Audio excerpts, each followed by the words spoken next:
We'll kick things off with Kylian Mbappe. Of course, we spent a lot of time during the summer talking about the transfer saga surrounding the French international. He spoke about it for the first time this week, saying, I asked to leave because at the moment that I did not want to extend my contract, I wanted the club to have a transfer fee to get a replacement of quality.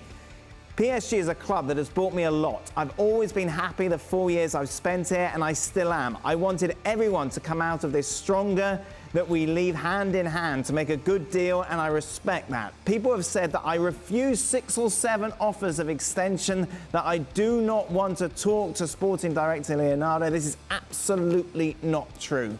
They told me, Kylian, now you talk with the president. Personally, I did not appreciate. They said I asked to leave the last week of August. I said at the end of July that I wanted to go. It's scary when your president says Kylian will never leave for free. When I heard that, I swallowed hard and I said to myself, but what's going to happen now?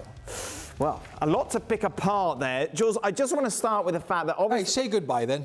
Goodbye to who? Oh, I thought that's the end of the programme now, isn't it? What? Because it's such a long... No, I tell you what. That was a long-winded... I know, we looked at that quote and I was trying to get it kind of diluted, but I needed it. I needed all that information there, really. I think... To kick off the show. I honestly thought you could have paraphrased that a little bit. Well, the paraphrasing is, I asked to leave in July, they wouldn't let me, and I'm still a PSG player. Let's go with that, right. Shall we, Jules? Which kind of goes against the narrative that maybe we were talking about Lionel Messi coming in and stealing his thunder, and that's why he wanted to leave, because according to him, Jules, he wanted to leave a long time before Messi even appeared. Yes, that's right, Dan. And in a way, it's what we've been saying all summer. The fact that he would have been happy to stay if the club didn't want to sell, that he would have been very happy to go, and that he wanted to go because he doesn't want to leave on a free in a few months' time now, next summer, when his contract would run out in Paris. And now we know for sure, because that's what he said, and we were told about it before as well, that he's not going to extend his contract, even if the club is still hopeful, hoping that they might convince him to stay just for a bit longer in Paris. We know now that this is not going to happen. And you can understand why, in a way, he said to the club, listen, let me go now, and you get the 150, 180, 200 million, whatever Real Madrid are ready to pay. The club said no, they closed the door, and he stayed, and he's happy to stay. But I think it was good for him to finally talk about it. There's also an interview coming in tomorrow in L'Equipe newspaper in France that he did pretty much at the same time as that interview on RMC radio. So it's clearly now his media plan, if you want, to come out and talk about everything that happened this summer. Well, maybe Jules can clear some of this up that I'm going to point here. Are you trying to tell me that Messi came in around the 10th or 11th of August, right? Mm-hmm. I believe. Yep. Are you trying to... Now, that move would have been in the works for more than a couple of weeks. So he would have started to get wind of this Messi move to PSG at the end of July, when roughly he told PSG he wanted to leave, right? And if he's trying to say, I gave PSG all the time they needed to go out and replace me, well, listen, France got knocked out of the Euros on the 28th of June. Right. Why didn't he tell them on the 1st of July? Why didn't he give them an extra month? The French season kicked off on August 6th. PSG's season kicked off on August 7th. He gave them a week or so. Now, of pre-season to go and make some transfer moves. Yes, the transfer window remained open, but it was a week or 10 days before the season started, according to his timeline. But my point is, what changed between June 28th, going out of the Euros, end of June, and the end of July? Well, a little holiday, little think about it. Yeah, what am I going to do with myself? Right, there we go. He got wind that Lionel Messi was coming in. Messi happened really quickly, didn't he?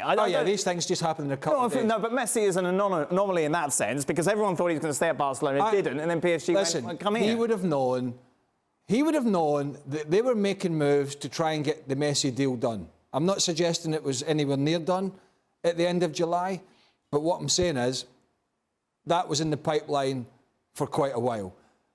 The whole point is what happened in that month in between France going out the Euros and Kylian Mbappe deciding, it'd be nice if they could get a transfer fee for me now. Maybe it was the fact he realised they were chasing Messi and a deal might be possible. Jules? So the Messi thing, though, because like Dan said, everybody thought he was going to stay, including Neymar, including Pochettino, including everyone at the club, really, Mbappe too. Maybe the delay is because he went on holidays, and during that time in Greece, in the south of France, all of that, he didn't speak to anyone, he had no phones. What I'm more interested to know, Craig, is what happened between the end of July when he said, hey, I'm going to leave, I want to leave. What are Real Madrid doing all that time? They leave it to the last week of August to make a first offer to PSG.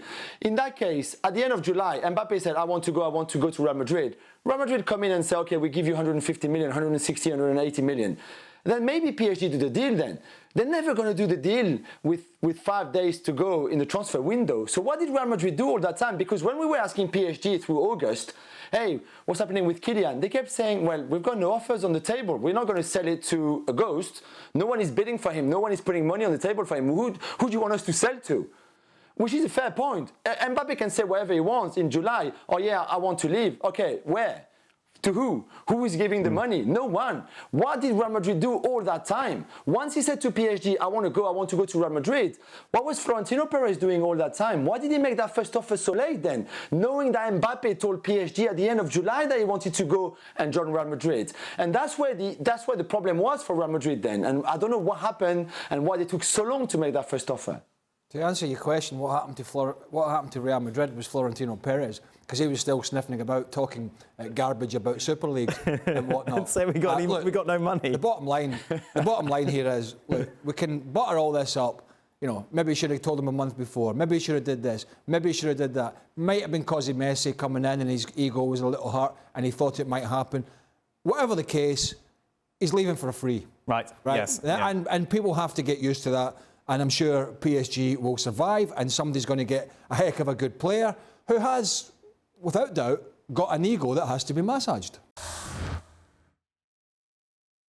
Well, thank you very much for watching ESPN on YouTube. For more sports highlights and analysis, be sure to download the ESPN app. And for live streaming, premium content, and let's not forget as well, ESPN FC 7 days a week. Subscribe to ESPN+.